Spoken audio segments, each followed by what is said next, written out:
아, 인사조직론 제9주차 수업 시작하겠습니다. 강의 계획서에 나와 있는 것처럼 지난주에 우리가 중간 시험을 받고 오늘은 제9주차로서 조직관리론 마지막 부분입니다. 조직 이론사, 조직관리 이론사에 대해서 공부를 하고자 합니다.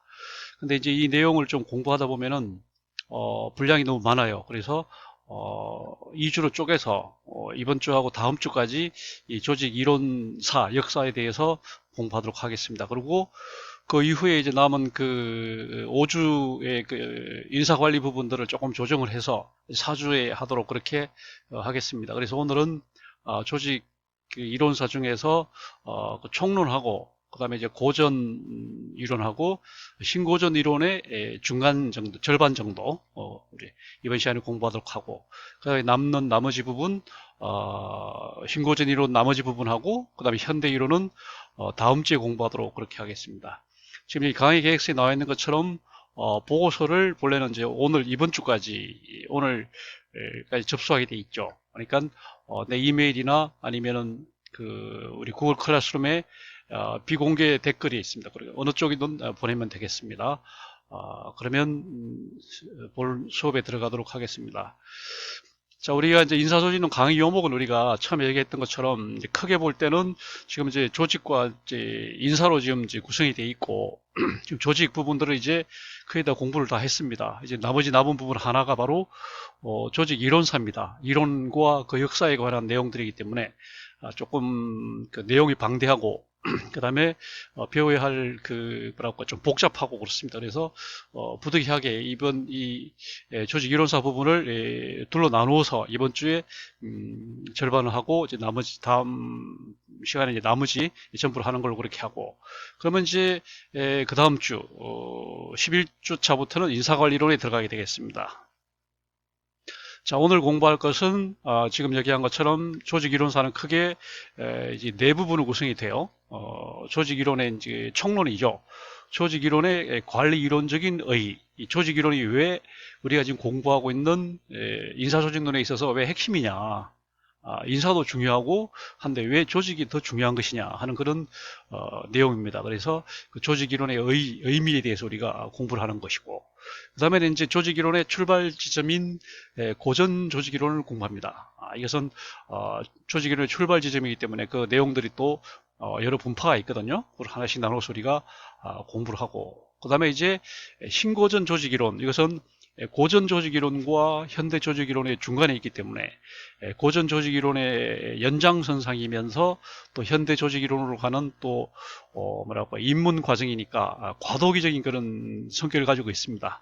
다시 말하면 신고전 조직이론은 고전 이론의 그대로 그 내용들을 가지고 있으면서도 또 그렇다고 해서 현대로 나아가지 못하는 또 그런 한계점을 가지고 있기 때문에 그런 내용들 맥락을 좀 봐야 됩니다. 그래서 크게 나누면 지금 이제 네 부분이고 네 부분이고 그다음에 이제 이번 시간에 공부할 것은 제1절 부분 의 부분을 공부를 하고 그 다음에 제2절 부분 고전 조직이론 전부를 공부를 하고 그 다음에 3절에 와서 신고전 조직이론 중에 절반을 우리가 이번 시간에 공부를 합니다.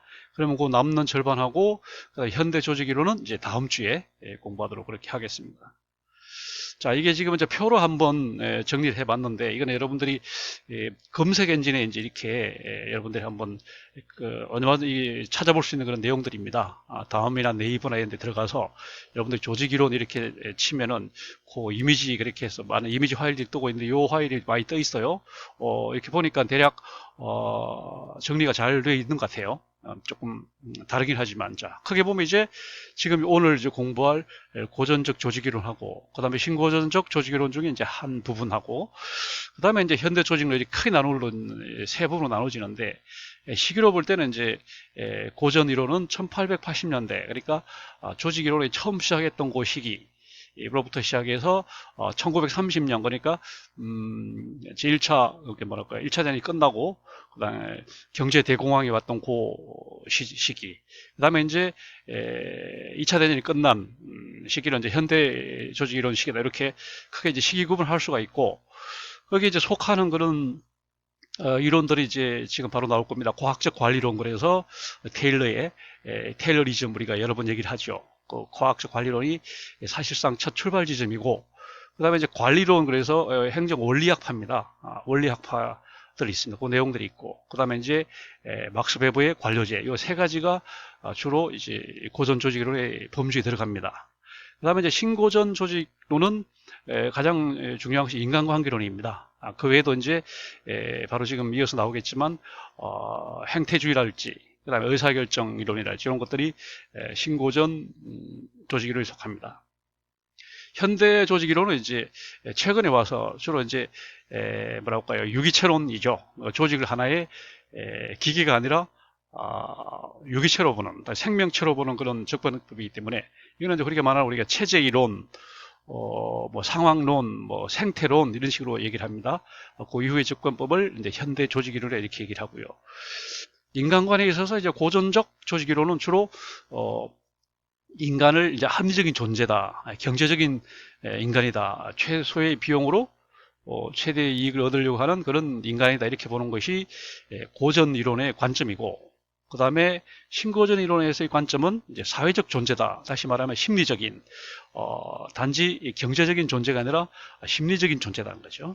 그렇게 보는 관점이고, 그 다음에 현대에 와서는 이제 복잡한 그런 경제적인 요소도 있고, 또 사회 심리적인 요소도 있고 해서 복잡한 인간이다, 이렇게 보는 것이고, 그 다음에 이제 그 가치에 있어서는, 고전에 있어서는 이제 기계로 보기 때문에 기계로서 최대의 능률을 올릴 수 있도록 하는 거, 기계적인 능률성, 그 다음에 뭐랄까요, 그 효과성, 뭐 이런 것들을 중시하는 것이고, 그 다음에 이제 신고전 이론에 와서는 그런 기계적인 것뿐 아니라 사회적인, 심리적인 그런 능률성이 굉장히 중요하다. 심리적인 요인을 통해서 더 많은 이제 우리가 능률성을 달성할 수 있기 때문에 사회적 능률성이 중요한 것이다, 이렇게 보는 것이고, 그 다음에 현대 조직론에 와서는 이제 다원적인 기계적인 것과 사회 심리적인 것을 동시에 이제 보는 그런 거고, 조직관에 있어서는 이제 고전 이론은 주로 구조를 중시해서 주로 이제 공식적인 구조를 중시하는 겁니다. 공식적인 구조를 중시하고, 반면에 이제 신고전에 와서 비공식적인 과정을 중시하는, 과정과 절차를 중시하는 겁니다. 그 다음에 현대 와서는 공식, 비공식 둘 다 이제 조화 있게 보는 관점이고요.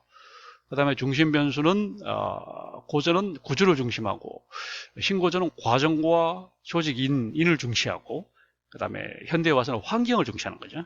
환경이 굉장히 중요해지죠. 이것은 이제 시대적 배경이 있어요.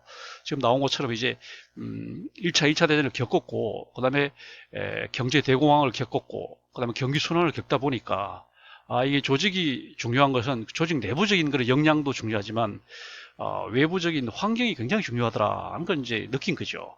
그 이전 신고전이나 고전이나 이 시기에 때는 그렇게 큰 위기를 겪지 않았기 때문에 조직이 중요한 것은 그 내부적인 어떤 역량, 다시 말하면 구조나 과정 이런 것이 중요하다, 이렇게만 봤는데, 이런 굉장히 큰 과정들, 뭐랄까요, 위기들을 겪으면서 조직 내부적인 그런 구조와 과정으로서는 어찌할 수 없는 그런 환경이란 것이 있더라. 이 환경이 정말 중요한 거 아니냐. 이렇게 해서 환경을 중시한다는 게 현대 조직 이론의 핵심입니다.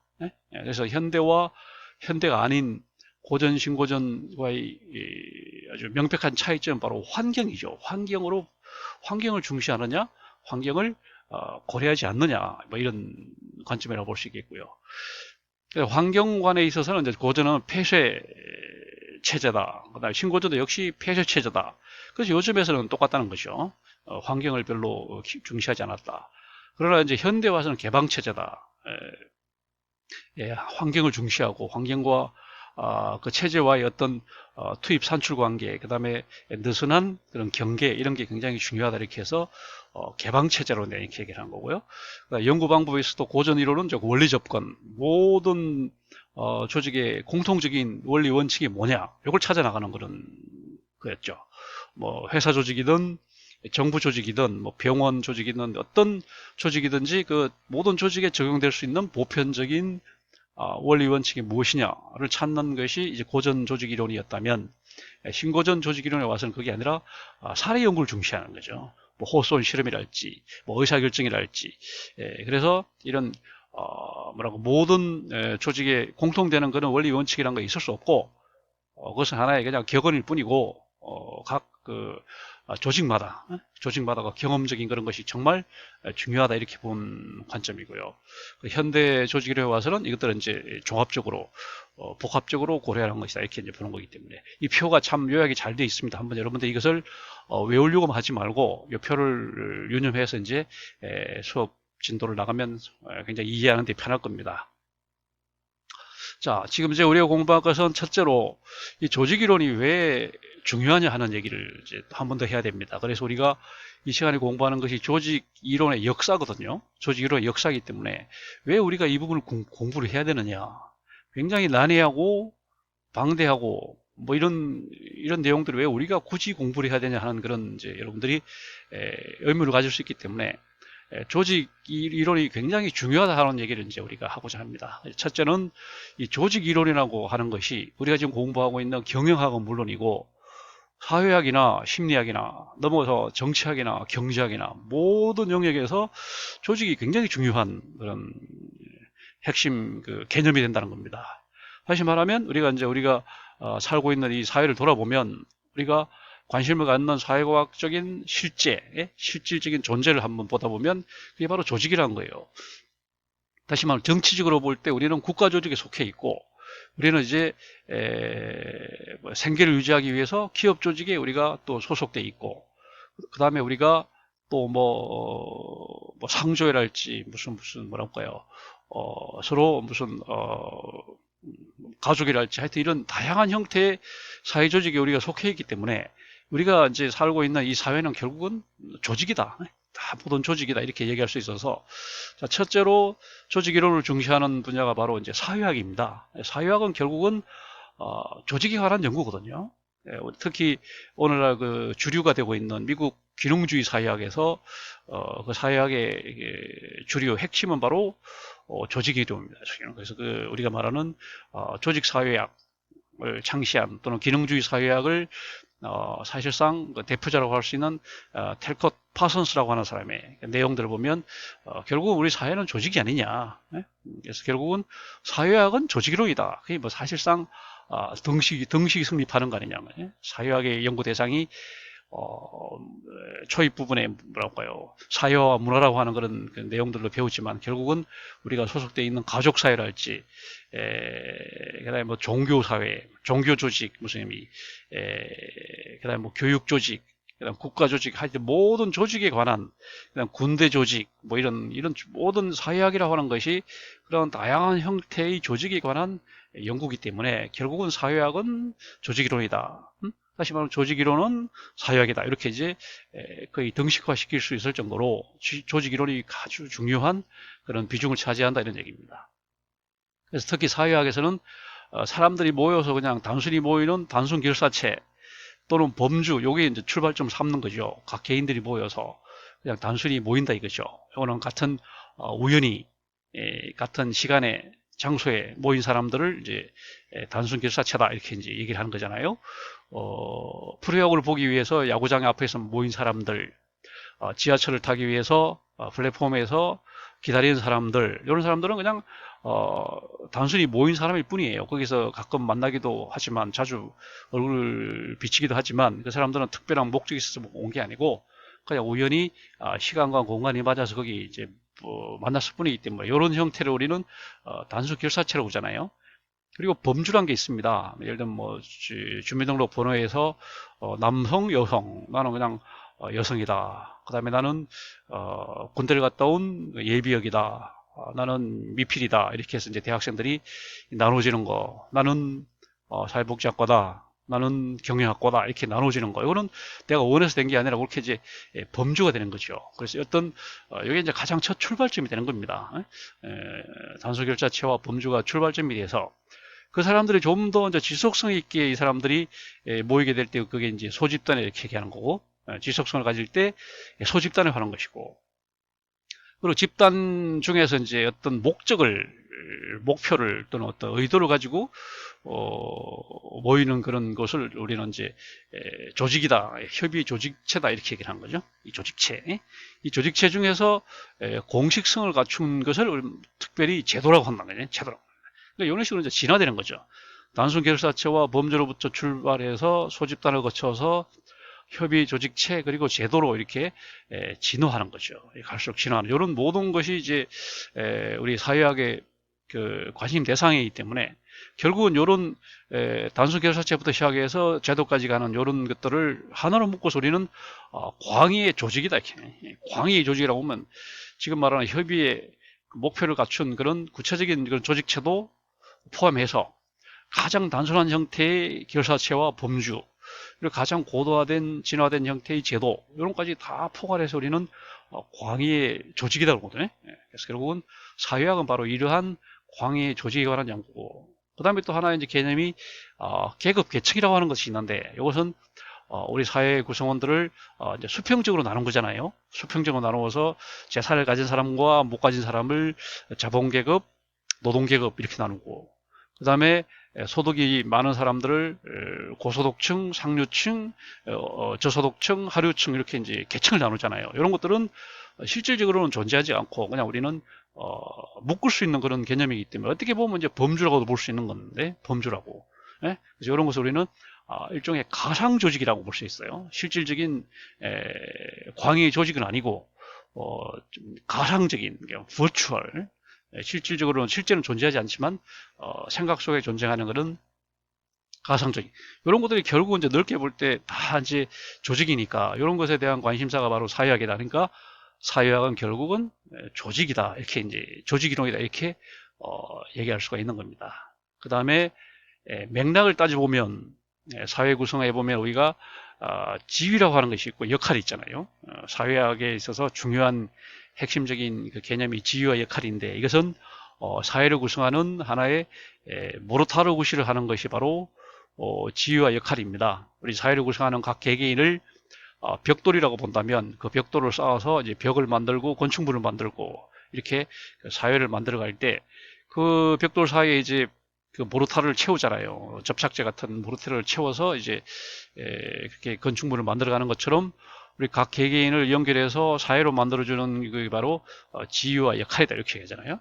지위라고 하는 것이 이제 그 사람이 차지하는 어떤 상대적 위상이니까 우리 사회에 있어서 문화라고 말할 수 있는 거예요. 다시 말하면 또 구조라고 말할 수 있는 것이고, 역할은 또 문화가 수행하는 역할이니까 사회하고, 또 구조가 수행하는 역할이니까 기능이다, 이렇게 해서, 그러니까 결국은 사회학은 조직이론이다, 이렇게 말할 정도로 조직이론은 사회학에 있어서 거의 뭐 대부분을 차지한다, 이렇게 얘기할 수 있겠습니다. 그 다음에 이제 이 조직이론은 단지 사회학에서만 중요한 것이 아니고 정치학에서도 굉장히 중요합니다. 정치학에서도 이제 정치 사회학이라고 하는 분야가 있거든요. 정치학의 한 분야 중에 정치 사회학이 있습니다. 다시 말하면 정치 공동체를 구성하는 어떤 조직체에 관한 그런 현상들입니다. 그래서 그 예를 들면 계급을 나누고 계층을 나누고 더 구체적으로는 지역을 이제 나누고 예를 들면 보수 지역, 진보 지역, 그 다음에 중간 지역, 스윙 지역이라고 그러죠. 이렇게 미국 같으면 북부는 민주당 지지 지역, 그다음 남부는 공화당 지지 지역, 그다음 중간에 있는 지역은 뭐랄까요, 교차 영역, 다시 한번 스윙주라고 그러죠. 그래서 미국에도 이렇게 돼 있고 우리나라도 뭐예요, 이번에 총선에서 나타난 것처럼 대구 경북 그 영남 지역은 미래통합당, 그다음에 호남 지역은 더불어민주당, 이런 식으로 딱 쪼개져. 예? 예. 이런 식으로 지역주로 나눠져 있는 이런 현상을 이제 보는 것들이 정치 사회학입니다. 그래서 우리나라도 뭐 마찬가지지만 미국도 그렇습니다. 선거를 각종 선거, 뭐 중간 선거, 또는 뭐 대통령 선거, 미국에서 하는 걸 보면 항상 그래요. 북부 뭐 뉴욕주나 캘리포니아주는 뭐 항상 민주당입니다. 반면에 남쪽 텍사스주나 이런 쪽은 뭐 항상 공화당입니다. 결국은 그래서 당락을 결정짓는 곳은 이제 스윙주라고 그래갖고 중간이죠. 플로리다 주를 보면 안다니요. 플로리다 주에서 갈린다는 거죠. 플로리다에서 이제 공화당이 이기면 이제 트럼프가 되는 거고, 그다음에 플로리다에서 이제 민주당이 이겨서 이제 오바마가 된 거고, 이 식으로 해서 이런 것들을 보는 것이 정치 사회학이거든요. 그래서 정치 사회학에서 굉장히 중요한 게 이런 조직이라고 하는 거고, 그 다음에 이제 두 번째는 국가라고 하는 조직이 있잖아요. 이 국가라고 하는 것도 일종의 조직인데, 이것은 다른 조직과는 확연히 다른 구별되는 독자성이 있다, 특수성이 있다, 이겁니다. 이것을 우리는 주권이라고 합니다. 주권. 기업이나 뭐 대학이나 이런 것과 확연히 구분되는 국가만이 갖는 특수성, 그게 바로 주권, 소버리니티라고 하는 거예요. 소버리니티. 와 그다음에 정당성, 국가만이 누리는 정당성이 있습니다. 그래서 국가는 주권과 정당성을 갖기 때문에 모든 국민에게 세금을 부과할 수가 있고, 그다음에 징집, 군대 징병을 할 수 있고, 그다음에 심지어 형을 부과하고 사형까지 집행할 수 있는 곳이 국가입니다. 우리 사회에서 아무리 많은 다양한 사회들이 존재하지만 국가처럼 이렇게 정당성을 가지고 주권을 행사해서 생명에 대한 생명의 박탈까지도 할 수 있는 그런 데는 없잖아요. 그래서 우리는 그런 것을 우리는 국가의 주권이다 그래서 이제 주권도 사실은 국가 조직의 이제 특수성에서 나온 거기 때문에 정치학에서 이제 조직 분야다 이렇게 얘기할 수 있는 거고, 그다음에 이제 정치 과정에 있어서 오늘날 이제 민주주의의 핵심이 바로 선거잖아요. 선거가 이제 핵심이기 때문에 그 선거에 있어서 결국은 모든 사람들 개개인들이 이제 선택이라고 하는 게 개개인들이 이제 참여를 할 수가 없으니까 집단을 만들어서, 다시 말하면 조합을 만들어서 이제 참여를 한다는 것이죠. 그게 바로 정당이란 말이에요. 정당. 그래서 정당은 과정적으로 절차적으로 개개인의 국민이 참여하기 위한 하나의 수단이고 방편이거든요. 정당이 있고, 또 정당만 갖고는 또 좀 불안전하니까 정당을 보완시키기 위해서 이익단체, 압력단체를 이제 만드는 거죠. 그래서 이제 보수 정당은 주로 자본가 단체들, 그 다음에 진보 정당은 주로 노동자 관련 단체들이 이제 서로 연계가 돼가지고 그다음에 이익을 반영시키고, 또 이것도 좀 불안전하다 그래서 이제 나온 것이 NGO였잖아요. NGO가 나와서 Non-Government Organization, 정부로부터 아무런 재정 지원을 받지 않고 독립적인 기능을 수행하는 그런 조직을 우리는 NGO다, 비정부 조직이다 이렇게 얘기를 하잖아요. 이런 것들이 시민단체, 이런 것들이 많이 나와서 이제 활동을 합니다. 지금도 뭐 이번에 이제 문제가 됐던 무슨 기억 정의연대, 종군위안부 문제를 다루는 그런 단체들, 그다음에 뭐 참여연대랄지 무슨 경실련이랄지 환경연대랄지 이런 것들이 다 NGO 아닙니까? 그리고 NGO들이 이제 이익압력단체의 좀 뭐랄까요, 문제점을 좀 보완시켜 주는 거죠. 이익압력단체는 뭐냐면 자기들만의 집단 이기주의에 빠질 가능성이 있으니까 NGO는 보다 보편적인 이익을 이제 반영을 시키는 그런 중요한 기능을 수행했었어요. 근데 이 NGO가 또 시간이 지날수록 본연의 어떤 순수성을 이제 잃고, 또 이제 뭐랄까 일종의 이익단체와 비슷하게 이렇게 이제 바뀌어가니까 그걸 또 보완시키기 위해서 오늘날 다양한 형태의 NPO가 또 많이 나온 거죠. 비영리 조직이 나온 거죠. 그래갖고 비영리 단체들을 이제 그냥 편리하게 만들어서 각계각층의 다양한 이해관계들을 NGO를 통해서, 그다음에 이익압력단체를 통해서, 그다음에 정당을 통해서, 이제 선거를 통해서 국가에 이제 반영을 시키는 이런 절차를 우리는 한마디로 조합주의다 이렇게 하는, 조합주의. 개인주의적으로는 한계가 있으니까 조합주의적인 절차에 따른, 그래서 결국은 정치학에 있어서 조직은 굉장히 중요한 하나의 수단적인 뭐랄까 절차적인 방편적인 그런 의미를 갖는다 이런 거죠. 그 다음에 이제 조직 이론이 중요한 것이 이제 심리학이죠. 심리학도 이제 개인 심리학도 있고 여러 영역이 있긴 하지만, 아무리 개인 심리학이라고 해도 그 개인이 진공 속에 존재할 수는 없는 거고, 오늘 가족을 장으로 해서, 그 다음에 사회를 장으로 해서 그 안에 개인이 존재하는 거기 때문에 심리학은 결국은 모든 것이 다 조직 심리학이다 이렇게 얘기할 수가 있어요. 순수한 의미의 개인 심리학은 있을 수 없다. 그죠? 그 개인이 어떻게 사회에 잘 적응하냐, 아니면 부적응하냐, 멜 어저스트먼트, 적응을 잘하냐, 어저스트먼트, 멜 어저스트먼트, 부적응하냐, 이 문제입니다. 그래서 그 개인한테 이제 뭐랄까요,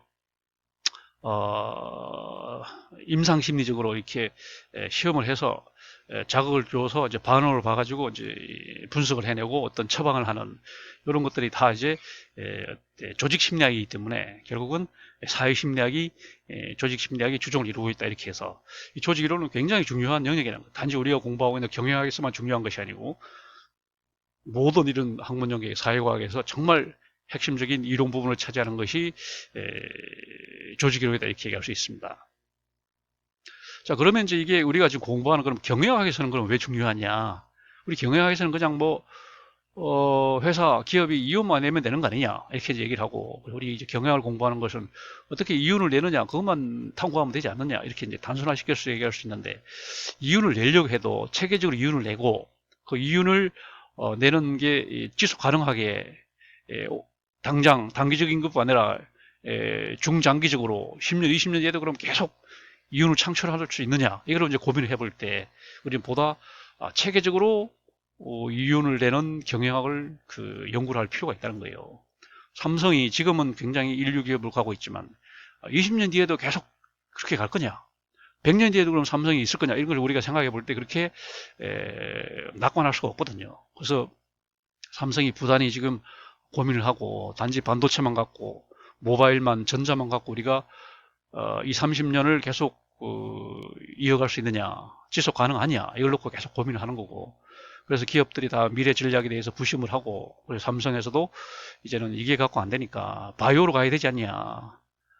지금 뭐 웰빙 시대가 오기 때문에 도령 사회가 오기 때문에 이제 전자 이런 거 갖고는 더 이상 수익 창출이 안 되고, 전자가 내구성이 커져서 너무 오래 사용하기도 하고 고장도 잘 안 나고, 이제 더 이상 기술 혁신할 여지도 없고 시장도 전 세계적으로 포화 상태고, 이런 상태에서 삼성이 살아남기 위해서는 이제는 반도체 모바일 전자를 벗어나서 과감하게 바이오, 의료, 메디컬 뭐 이런 쪽으로 나가지 않으면 삼성, 그래서 계속 삼성 바이오로직, 삼성 바이오 계속 삼성이 부심하고 있는 그런 상황이죠. 현대도 마찬가지고요.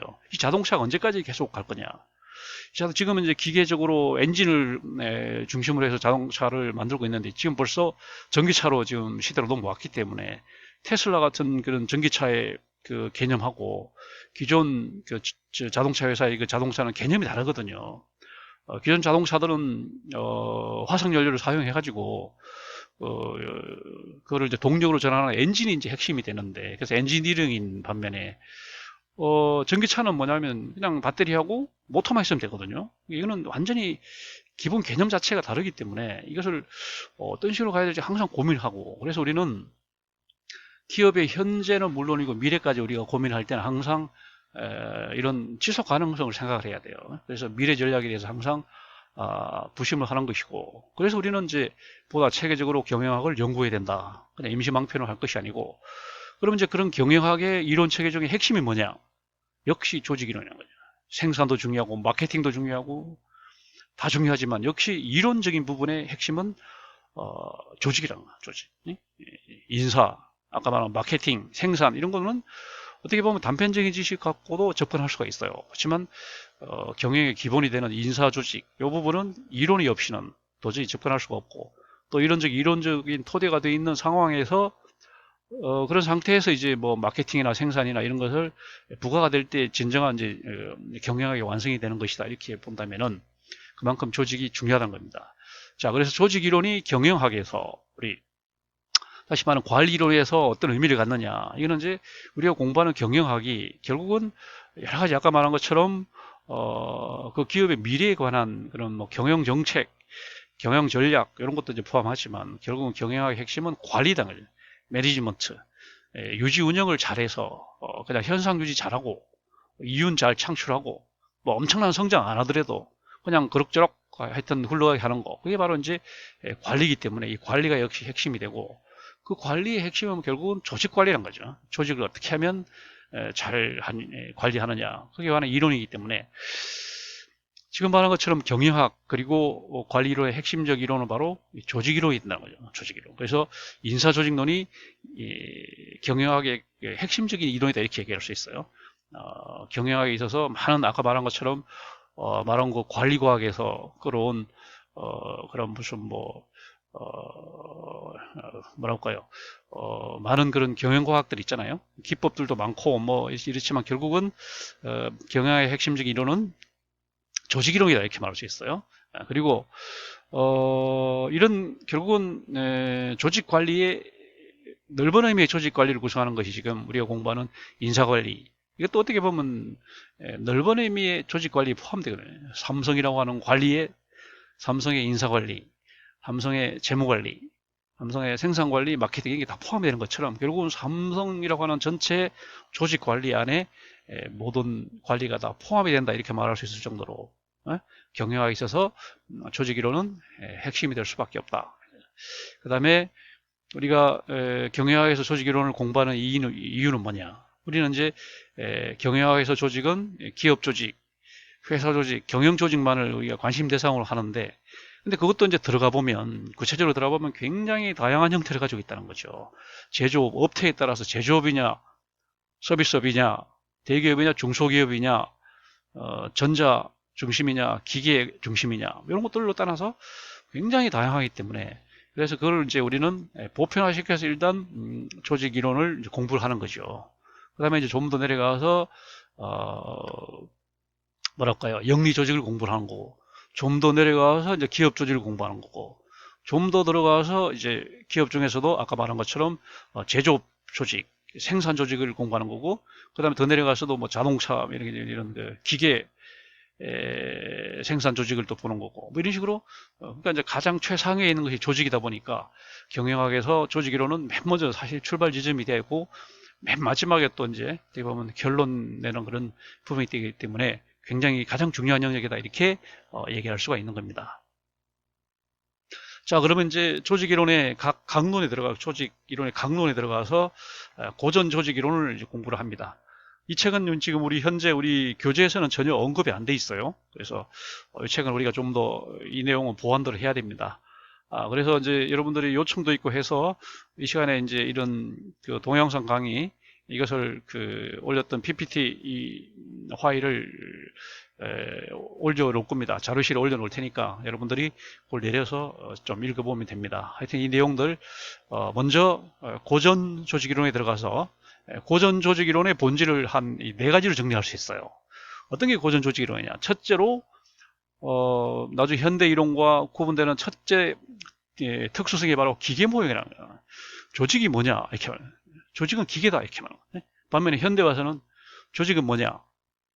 조직은 유기체다, 생명체다, 살아있는 생물이다 이렇게 말하는 거고, 고전 이론과 신고전 이론은 조직은 뭐냐? 기계다, 기계. 생명체가 아니고 생명이 없는 기계다 이렇게 이제 보는 겁니다. 자, 다시 말하면 이 고전 이론은 조직을 기계에다가 비유합니다. 메타포로 하나의 비유를 하는 거죠. 그러니까 기계가 기름 잘 치고 에너지를 공급하면 잘 돌아가는 것처럼 우리 조직도 잘 돌아가게만 하면 된다. 뭐 이런 식으로 기계처럼 구성원들한테 월급 잘 주고 그다음에 그 구매부에서 물건 잘 싸게 사다가 그다음에 생산부에서 생산해서 판매부에서 내다 팔면 된다. 이런 식으로 기계로 보는 그리고 기계가 고장나면 고치는 것처럼 조직에 문제가 생기면 사람들을 부품을 그냥 갈아 끼면 된다. 뭐 이런 식으로 간단하게 이제 보는 그런 식의 시대가 바로 고전. 이때는 그러니까 이게 기계가 바로 미케니컬 한 부분이다. 그래서 그 기계라고 하는 것이 이제 부분합이란 거죠. 각 부속들이 모여서 전체가 되는 것처럼 우리 조직도 최고의 조직을 만들려면 최고의 부품들이 모여서 최고의 기계가 되듯이 최고의 그 조직이 되려면 최고의 부품들, 최고의 구성원들, 최고의 사람들만 잘 뽑으면 된다. 이런 식으로 이제 단순하게 생각하는 겁니다. 그래서 이제 이 사람들은 부분합 모형이다. 토탈 썸 그런 생각을 가지고 있고요.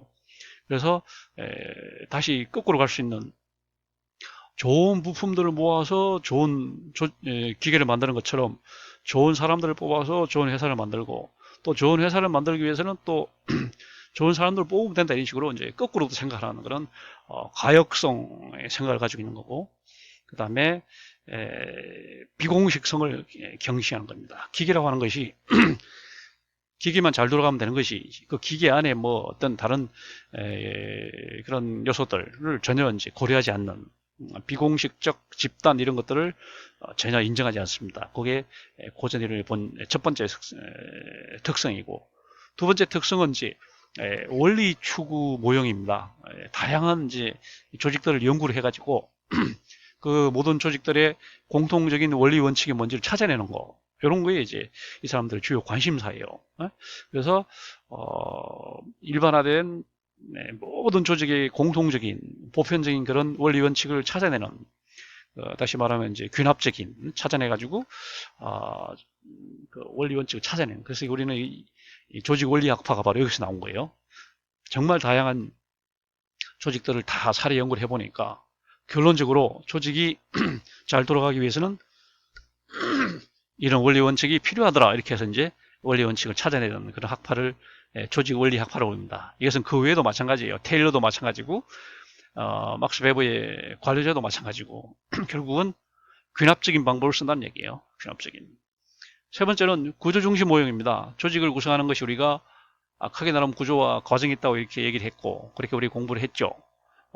이 구조와 과정 중에서 이 사람들 특히 구조를 중시합니다. 그 조직의 과정, 동태성, 다이나믹스 이런 것보다는 정태성, 스태틱스, 정태성을 중시하는 겁니다.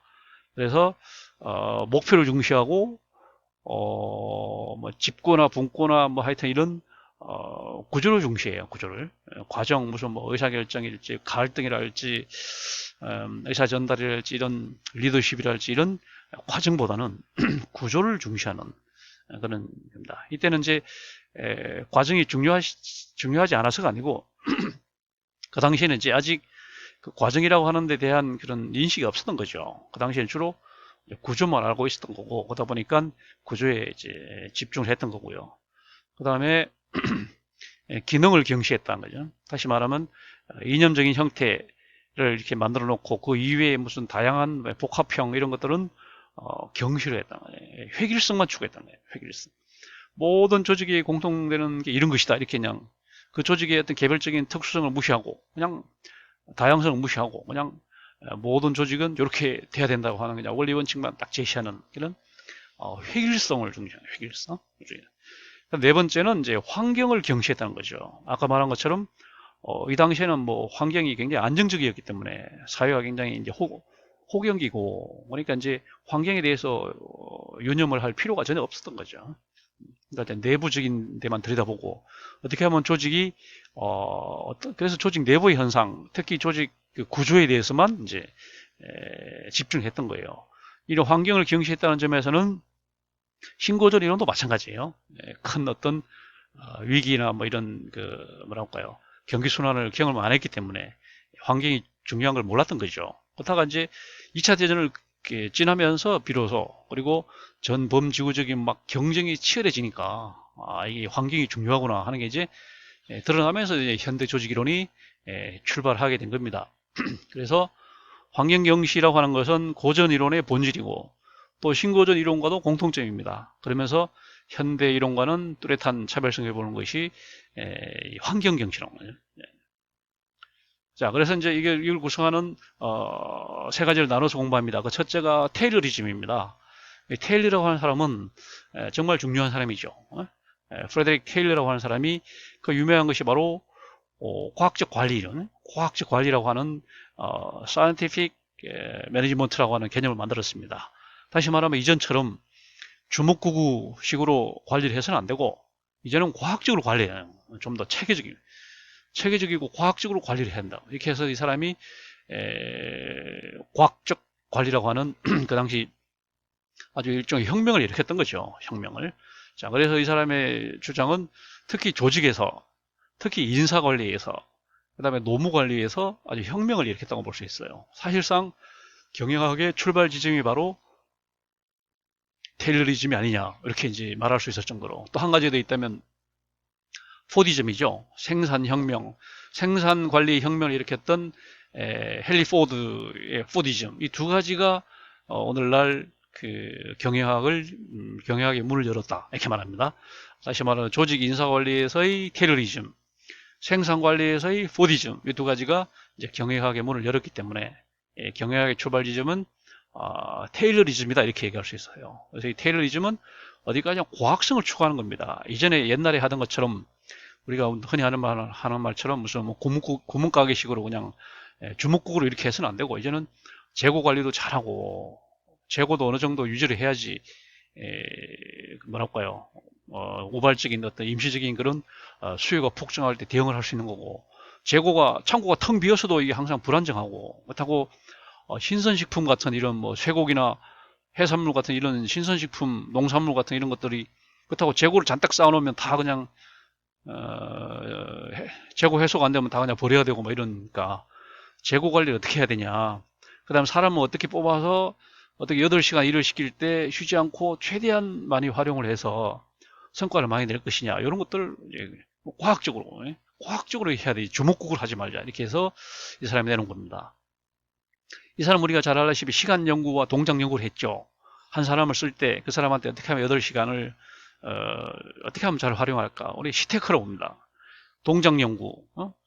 이 사람은 어떻게 하면 그 사람의 동작을 최소화시켜서 작업장 설계를 화장실이나 뭐 이런 것을 좀 가까이 설치를 해서 사람들이 화장실 오가는 그 거리를 좀 단축시켜주고 멀리 하지 말고 뭐 이렇게 해서 시간 연구와 동작 연구를 통해서 하여튼 한 사람한테 그 사람이 이제 성과를 최대한 낼 수 있도록 이런 것을 이제 연구를 한 겁니다. 그러다 보니까 조직 인사 관리가 굉장히 효율적이네.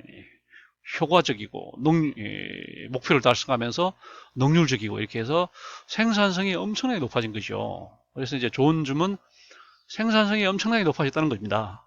나쁜 점은 노동 강도가 강화돼 가지고 뭐랄까요, 어떤 조직의 여유가 사라졌다는 거지. 예? 그러다 보니까 무한 경쟁의 시대로 가는 거고, 그러니까 기업 대 기업이 무한 경쟁이 되고 이윤율이 떨어지는 거죠. 소모적 경쟁의 이윤율이 떨어지고 하다 보니까 오늘날 전 세계 자본주의가 더 이상 이제 경기 회복 그 전망이 흐리잖아요. 더 이상 좋아질 수가 없잖아요. 이제 더 이상 세계 자본주의가 더 이상 이제 이윤 창출이 어렵다. 이렇게 이제 그 이유가 바로 뭐냐면 이 테일러가 엄청나게 생산성을 높여놔가지고 더 이상 생산성을 높일 수 없을 정도로 해놨기 때문에 이제는 그래서 이 테일러가 어떻게 보면 자본주의를 꽃을 피우면서도 어떻게 말하면 자본주의의 이런 그림자, 암울한 미래를 또 예고한 사람이 바로 이제 테일러였던 거죠. 자, 여기서 테일러리즘 한계점 보면 첫째로 테일러는 사람들을 엑스이론적으로 봤습니다. 모든 사람들을 게으르고 통제를 해야 된다 이렇게 봤어요. 사람들이 자율적이고 이런 것이 아니고 사람들은 본질적으로 게으르기 때문에 엄격하게 감시하고 통제를 해야 된다 이렇게 본 사람이고, 그다음에 이 사람은 그 사람들을 일을 시키기 위해서는 인센티브를 돈으로만 주면 된다는 겁니다. 다시 말하면 신고진 이론에서 말한 것처럼 일체감, 뭐 사회심리적인 만족감 이런 게 중요한 것이 아니고 그냥 돈만 주면 된다 이런 식으로 얘기했던 사람이 이제 테일러였고요. 그 다음에 세 번째는 인간성, 그러니까 공과 사를 엄격히 구분해서 8시간 동안에는 정말 공적으로 열심히 일하고 그 이외의 시간은 사적으로 해야 된다. 그러니까 뭘 인간성, 임퍼서널리티, 관료제도 이제 이런 점이 있습니다. 그 다음에 하나는 이제 환경을 경시했다는 거죠. 그냥 사람들 일만 열심히 시키면 된다. 환경이 어떻게 변하든 우리는 최선을 다해서 이렇게 일만 열심히 시키고 일을 열심히 하면 된다. 이런 식이었습니다.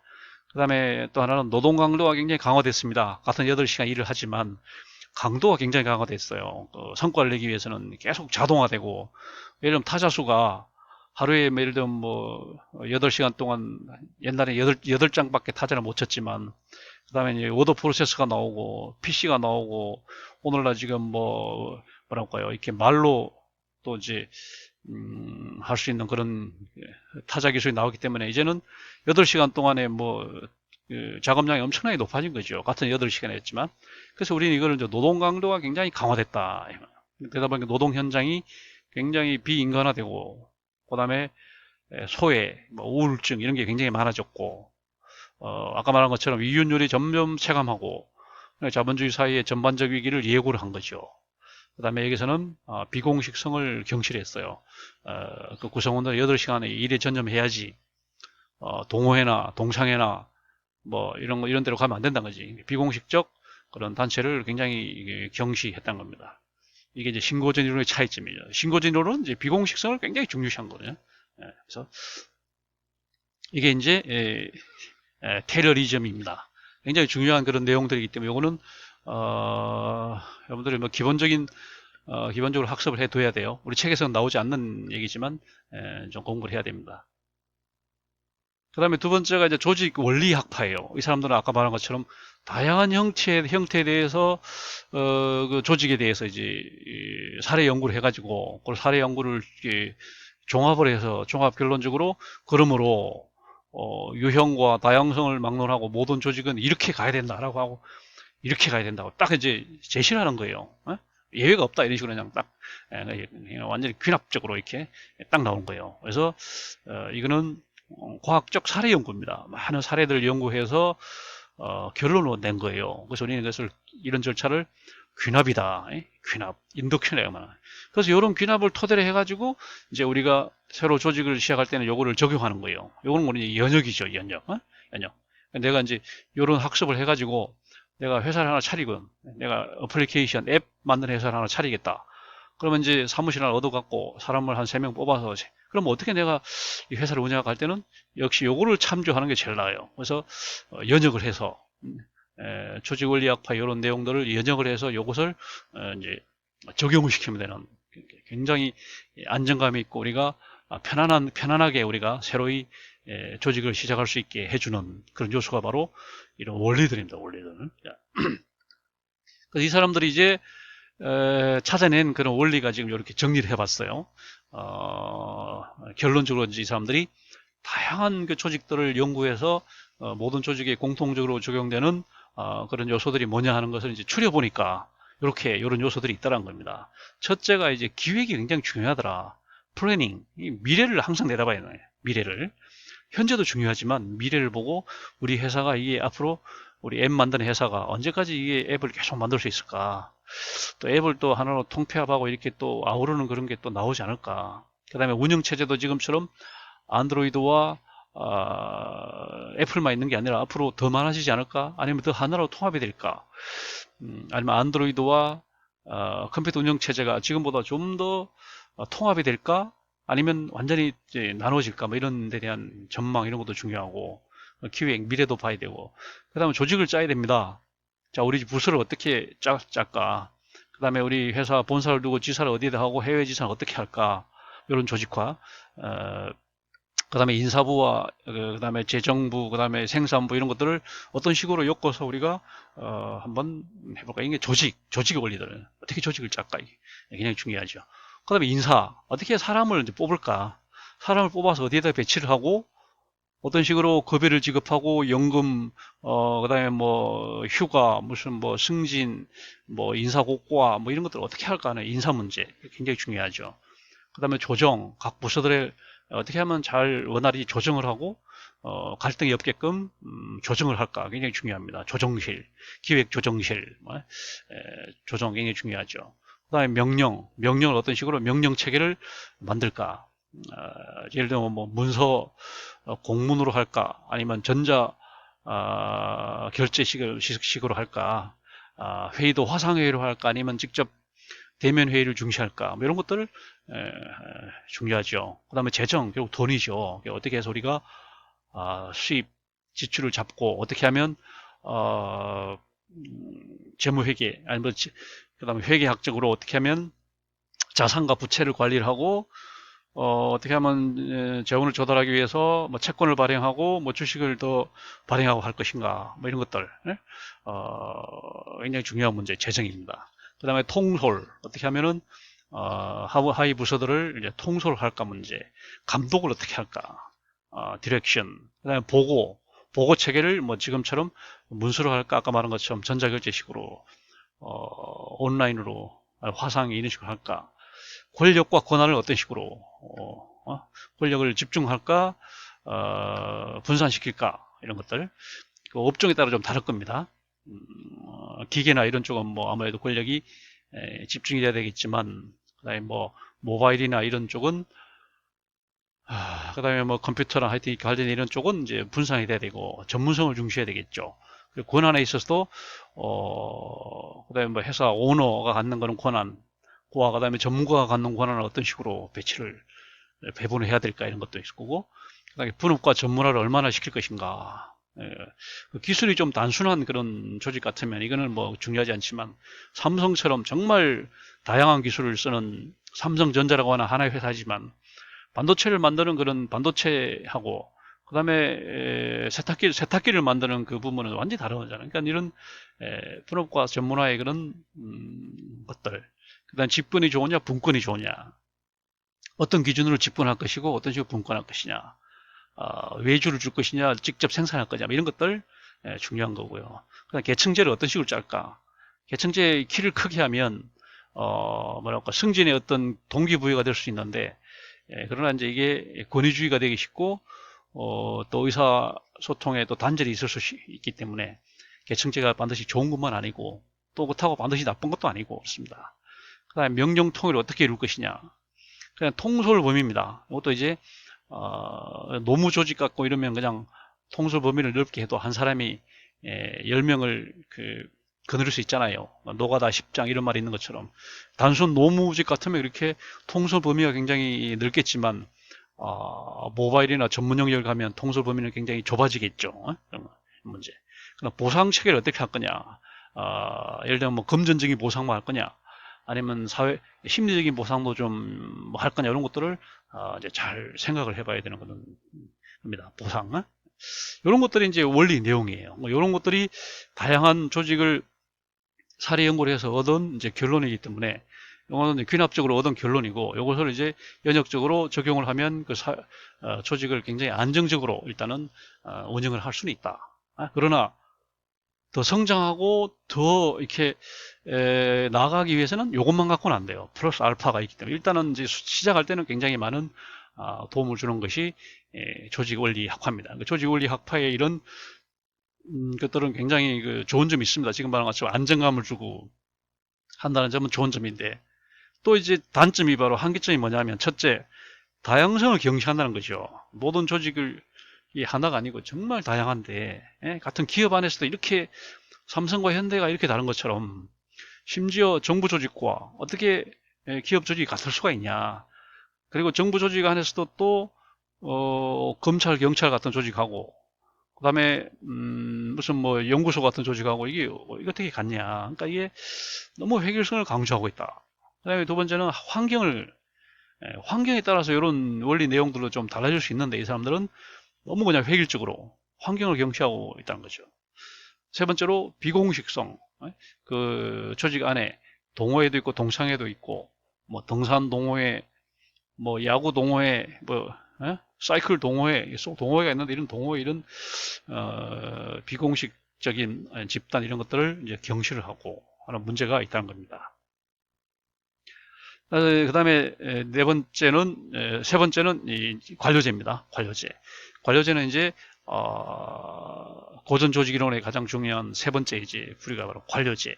관료제라고 한 것은 지금 한문으로 쓴 것처럼 영어로 말하면 뷰로크라시죠.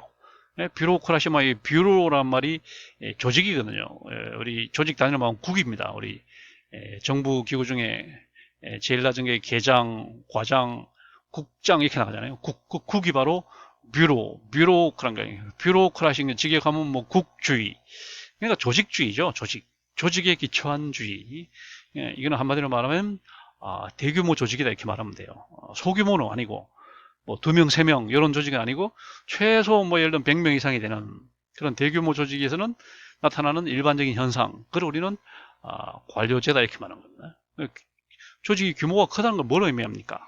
역사가 길다는 걸 의미해요. 갑자기 큰 조직이 만들어질 수는 없잖아요. 그러니까 역사가 오래됐다는 것은 그 안에 벌써 역사적인 과정 속에서 많은 과정을 뭐 이런 과정들을 겪어서 왔기 때문에 그 대규모 조직이라고 한 것이 단순한 그런 게 아닙니다. 그냥 규모만 크다 이게 아니에요. 안에 들어가보면 기술도 다양하고 구성원들 사이에 갈등도 많고 그 다음에 이 직제별로 그 분화도 잘 돼 있어요. 수평적 분화도 잘 돼 있고 수직적 그 계층도 이렇게 계층제도 정연하게 돼 있고 뭐 업무도 뭐 이렇게 문서로 처리하고 이렇게 돼 있는 거예요. 겉으로 규모가 대규모다고 하는 것은 많은 것을 시사를 해주는 거예요. 단지 규모가 크다는 그런 것뿐이 아니고 그렇습니다.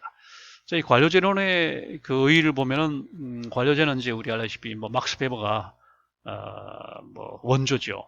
그래서 독일 사회학의 사실상 출발점이라고 볼 수 있어요.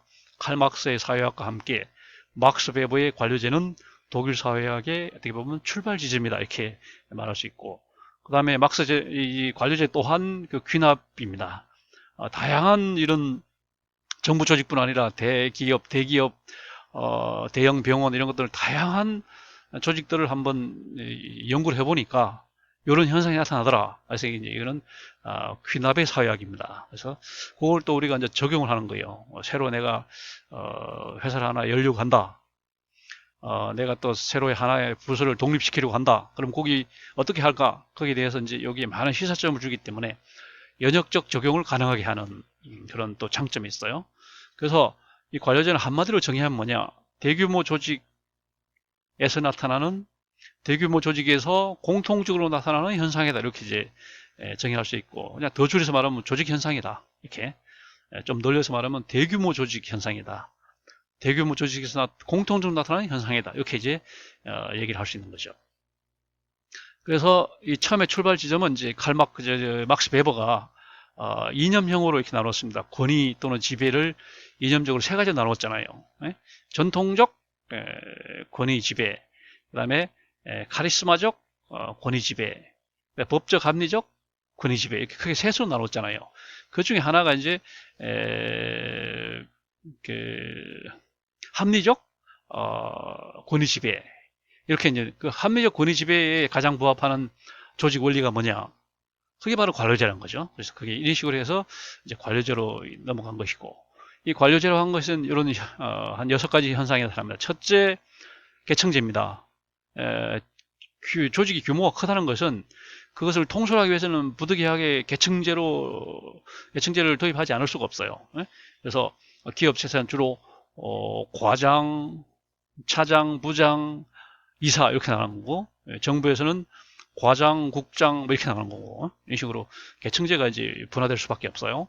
그다음에 두 번째는 문서주의입니다. 업무의 안정성, 그다음에 이제 이런 걸 위해서는 모든 것을 문서로 처리하는, 구두로 하는 것이 아니라 문서로 처리한다. 그래서 우리는 레드 테이프다 이렇게 말하는 거고. 세 번째는 전문직업주의입니다. 프로페셔널리즘. 그 일에만 전업을 하고 투잡, 쓰리잡을 용납하지 않는다. 오로지 그 일만 전업으로. 투잡, 쓰리잡은 절대 용납 못한다. 이게 이제 전문직업주의고. 네 번째는 공사구분입니다. 공과 사를 딱 나눈다는 거죠. 공적인 관계는 업무고, 사적인 것은 인간관계고, 이렇게 해서 딱 나누는. 그래서 우리는 달리 말하면 몰 인격성이라고 이렇게 되게요. 몰 인격성 이렇게 한문으로 있어요. 이거를 이제 영어로 말하면 impersonalism. 퍼스널 한 게 아니라 앞에 im을 붙여서 impersonalism. 퍼스널리즘 그러면 이제 인간주의잖아요. 앞에 im을 붙여서 impersonalism. 비인간성. 비인간성 그러면 너무 말이 무서우니까 이 말보다는 그냥 공사구분 이렇게 말하는 게 훨씬 편합니다. 공사구분을 한다. 그 다음에 순기능과 역기능이 있습니다. 관료제가 좋은 점이 있고 나쁜 점이 있어요. 이것이 이제 첫째로 이 이론은 굉장히 중요한 이론 영역이고 굉장히 큰 우리한테 영향을 줬고 앞으로도 굉장히 시사하는 바도 크고 그렇습니다. 그렇지만 이것이 갖는 한계점을 보면 첫째는 조직 원리학파 유사해요. 다양한 조직들을 이제 사례 연구를 해서 이제 얻은 결론이죠. 그러니까 그런 조직 원리학파의 한 유파라고도 볼 수 있어요. 관료제도 그 중에 하나의 흐름이 아니냐 이렇게 볼 수도 있는 거고, 그 다음에 다양성을 경시했습니다. 다양한 이제 조직들이 존재하는데도 이 사람들은 이런 계층제 이런 보편적인 현상만 너무 이제 획일성을 강조했고, 그 다음에 환경을 경시했습니다. 환경적인 것도 굉장히 중요한 변수인데 이런 점에서 이제 신고진 이론과는 비슷하면서 현대 이론과는 구분되는 그런 겁니다. 그 다음에 이제 비공식성을 경시했습니다. 여기서는 공사 구분을 해서 조직 안에서는 절대 사적인 관계를 용납하지 않겠다 이렇게 말했지만 사실은 조직 안에서 보면 이제 비공식 단체랄지 뭐 동창회나 동호회나 이런 것들이 있기 때문에 이런 것들을 너무 무시하고 있다는 겁니다. 신고진으로는 이걸 굉장히 중시했습니다. 그래서 동호회, 동창회 이런 비공식 집단을 굉장히 중요시했어요. 그 다음에 적용사 한계점이 있습니다. 말하자면 관료제의 역기능이 너무나 현저하기 때문에 뭐 무산이라고, 그 다음에 너무 뭐랄까요? 너무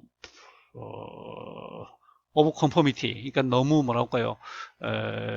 동조 과잉으로 흐르고 너무 엉뚱한 데다가 이제 신경을 쓰는 그런 형태의 그런 역기능들이 있기 때문에 한계가 있어요. 그 다음에 이게 이제 오늘날 현대 관료제로 성격이 됐습니다. 막스 베버로 끝난 것이 아니고 사회학에서 이제 로버트 모턴에 와서 동조고항이라는 걸로 관료 조직 안에서는 사람들이 법규에 너무 집착한다. 그 조직의 목표나 이런 것을 경시하고 오히려 목표를 경시하고 오히려 법규에 집착한다. 이것을 이 사람은 이제 동조고항이라고 있습니다. 목표가 중요하고 법규는 하나의 수단일 뿐인데 목표보다는 수단에 집착하는 그런 현상을 이제 이 사람은 동조고항이라는 이런 말을 썼고요. 그 다음에 로버트 모턴이라는 사람은 조직이라는 것은 이제 민주적으로 가야 되는데 어느 조직이든지 과두지혜가 지배하더라. 소수가 다수를 지배하더라. 이것은 정도의 차이에서도 모든 조직이 다 마찬가지더라고요. 특별히 정당이라는 것은 이제 국민들의 정치적 의사를 이제 민주적으로 이제 집약을 해야 될 곳이 정당인데 정당에서마저 이런 과두제가 나타나서 소수가 다수를 지배하더라. 그러므로 모든 조직은 과두제의 철칙이다. 이런 식으로 이제 얘기했던 사람이 로버트 밀스라는 사람이고, 그 다음에 필립 셀즈릭이라는 사람은 또 현대 관료제를 또 많이 연구를 해서 특히 미국에서 그 TVA, 테네시 그 계곡 개발청 그런 게 있었잖아요. 셀즈릭이라는 사람이 그걸 또 연구를 한 사람이고, 그 다음에 최근에 와서는 이제 대표 관료제까지 왔습니다. 그 사회에 이제 공무원들을 좀 각계각층으로 지금처럼 시험을 통해서 수월성만 기준으로 해서 그 사람을 선발할 게 아니고 좀 대표성을 고려해서 각계각층에서 좀 나올 수 있도록 소수자 배려를 해야 된다. 쉽게 말하면 티오제를 도입을 해서 미국에서는 예를 들면 뭐 너무 시험을 봐서 능력 위주로 뽑다 보니까 너무 백인들이 많이 들어온다 이거죠.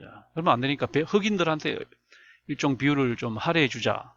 우리 한국에서도 여성들에게 뭐 인도 같으면 뭐 카스트에서 좀 하위 카스트한테 이렇게 안배하자 이렇게 해갖고 이제 나온 것이 대표 관료제입니다. 그래서 이제 좀 더 이제 진화가 되면 우리나라 같으면 이제 인구 비례로 해서 행정고시를 보더라도 뭐 300명 뽑으면 인구 비례로 해서 서울 지금처럼 시험으로 뽑으면 뭐 서울이 절반 이상 차지하는데 그렇게 하지 말고 서울 인구가 전체 이제 5분의 1도 안 되니까 그러면 300명 중에 60명만 주자 이런 식으로. 그 다음에 경기도가 서울보다 2배니까 경기도한테 100명 주자 이런 식으로 하는 게 대표 관료제입니다. 그래서 그렇게 하면 훨씬 더 민주적이지 않을까. 로스쿨 변호사를 뽑을 때도 그렇게 하고 의사도 좀 의과대학 그런 식으로 배치를 해갖고 좀 그렇게 하고 이렇게 하면 훨씬 대표성이 높아지지 않을까. 여기까지 이제 이론이 논의가 나가게 한 것이 바로 관료제였습니다. 그 다음에 우리가 이제 볼 것이 신고전 이론으로 넘어가야 되는 건데, 신고전 이론은 이제 이 고전 이론과 연장선상에 있는 겁니다. 신고전 이론에 대한 내용들이 이제, 정리를 해보면은, 신고전 이론의 공통점, 아까 이제 고전 이론과 좀 이렇게 대조를 해서 봐야 되고, 또 현대 이론과도 좀 이렇게 서로 대조를 하면서 내용을 봐야 돼요. 첫째로 신고전 모형은 기계 모형을 탈피하려고 시도를 했습니다. 완전 탈피는 못하고, 그렇다고 현대처럼 유기체 모형으로 나가지도 못하고 중간 정도에 서 있는 것이 바로 신고전 모형입니다. 그 이유는 뭐냐? 단지 기계적인 경제적인 이런 요인만 본 것이 아니고 이 사람들은 사회 심리적인 요인까지도 봤다는 거예요. 조직은 단지 경제적인 요인으로 움직이는 것이 아니라 사회 심리적인 보상 체계, 만족감, 일체감, 안정감 이런 게 굉장히 중요하다는 거죠. 여기 이제 발견됐다는 거. 두 번째는 그렇지만 유기체 모형까지 다시 말하면 살아있는 생명체다. 그래서 환경과 상황이 대단히 중요하다라고 하는 유기체 모형까지 나가지 못하는 여기까지 나가지 못하지만 그 중간 정도에 든 것이 바로 신고전 이론이 아니냐 이렇게 이제 얘기할 수 있고요. 두 번째는 원리 배격입니다. 아까 말한 고전 조직 이론이 결국 원리였잖아요. 테일러나 막스 베버나 조직 원리학파나 다 똑같이 모든 조직에게 적용되는 원리 원칙을 찾는 데 이제 혈안이 돼 있었는데 이거를 이제 배격하고 신고전은 반발해요. 다시 말하면 특히 동기 이론, 모든 사람들이 경제적 요인을 가지고 움직이는 그런 경제적 그 동기뿐 아니고 사회적 동기가 굉장히 중요한 거죠. 그래서 나온 것이 바로 인간관계론입니다. 인간관계가 대단히 중요하더라. 금전적인 보상도 중요하지만 인간관계에 의한 보상도 중요해요. 어느 부서로 배치시켜줄까? 이게 이제 연봉을 얼마 올려줄까? 이것보다 훨씬 더 유인이 될 수도 있거든요. 경우에 따라서는. 그 다음에 조직 원리를 배격하는 거죠. 조직마다 이제 적용될 수 있는 원리 원칙을 특히 행태주의에서 사이먼 같은 사람들이 굉장히 강하게 반발합니다. 어떻게 모든 조직에 적용될 수 있는 획일적인 원리 원칙이 있을 수 있단 말인가? 그는 말도 안 된다. 한마디로 이렇게 말한 사람이 이제 사이먼입니다. 그 다음에 새로운 관점을 이제 도입을 했습니다. 그래서 특히 의사결정이라고 하는 의사결정이 굉장히 중요하다. 조직이 돌아가는 데 있어서 의사결정이라고 하는 것은 굉장히 중요하다고 하는 것에서 그래서 의사결정학파가 나오게 된 거죠. 세 번째는 과정을 중시해. 이 사람들은 이제 구조보다는 과정을 중시합니다. 다시 말하면 성과에 이르는 방법은 단지 구조를 잘 설계하는 데 있는 것이 아니고 굉장히 다양한 경로가 있을 수 있다. 다시 말하면 인간관계 이론적으로 심리적 인센티브를 많이 줘도 가능하고 그 다음에 어떤 개별적인 그런 것도 굉장히 고려를 많이 해야 돼요. 정형화된 그런 획일화된 그런 원리와 말고 여타 그 조직별로 이제 맞춤형 그런 인센티브가 있을 수 있다는 거예요. 오늘 특히 중요하다. 그 다음에 의사결정이 굉장히 중요하다. 민주적으로 의사결정이 되고 그리고 이게 체계적으로 의사결정이 되고 너무 민주적으로 되는 것도 문제죠. 권위적인 조직에서 민주적으로 되면 문제가 있는 거고 반대로도 민주적인 조직에서 권위적으로 결정이 되면 문제가 있는 거예요. 서로 부합이 돼야 되는 건. 그러니까 이제 의사결정 과정이 굉장히 중요하다라고 하는 그런 특점에서 구조보다는 과정을 중시했다는 그다음 마지막 네 번째는 환경을 경시했다는 거예요. 환경을 이게 이제 아까 말한 것처럼 신고전 이론이 현대 이론으로 나가지 못하는 여전히 신자를 붙이긴 했지만 고전 이론 쪽에 남아있을 수밖에 없는 결정적인 한계점이 바로 이겁니다. 환경을 여전히 보지 못했다. 이것은 이제 왜 그랬냐면 아까 말한 것처럼 굉장히 큰 위기를 안 거쳤기 때문에 그런 거고 다시 말하면 현대에 와서 환경을 중시하게 된 것은 2차 대전이 끝나면서 무한 경쟁이 되고 전 세계가 그냥 무한 경쟁 체제로 들어가면서 각 기업들이 살아남기 위해서는 서로 이제 조직 내부적인 역량, 구조나 과정도 중요하지만 외부적으로 어떻게 환경에 융통성 있게 대응하느냐가 중요해졌기 때문에 이제 현대에 와서 환경을 중시하게 된 것이고 그래서 이제 고전이나 신고전은 그런 엄청난 어려움에는 직면해 본 적이 없기 때문에 환경의 중요성을 몰랐던 거죠. 미처 몰랐던 거죠. 그래서 고전 이론과 공통점이 바로 그 다음에 현대 이론과는 차이점이 바로 환경을 경시하는 겁니다. 이것은 지금 말한 것처럼 대공황과 같이 이런 엄청난 큰 경험을 안 겪었기 때문에 차라리 대공황은 낫습니다. 2차 대전 이후에 이제 세계화가 되면서 전 세계 기업들이 무한 경쟁 체제에 들어가니까 기업들이 내부 영역도 굉장히 강화해야 되지만 그 새로운 환경에 부응하는 식으로 임기응변적으로 대응하는 그런 대응 시스템 요거를 갖추지 못하면 그 기업은 살아남을 수 없습니다. 그래서 환경이 어떻게 보면 내부적인 구조나 과정보다 더 중요할 수도 있다라고 한 것이 이제 현대 조직 이론이었잖아요. 그래서 환경을 경시했다는 거 이게 가장 큰 약점이라고 볼 수 있겠습니다. 오늘 수업은 여기까지 하겠습니다. 다음 주에 이제 신고전 이론을 구성하는 인간관계론하고, 그다음 행태주의하고, 의사결정 이론 요 세 가지를 다음 주에 공부를 하고, 그다음 현대 조직 이론을 공부하는 식으로 진행하겠습니다. 오늘 수업은 여기까지만 하겠습니다.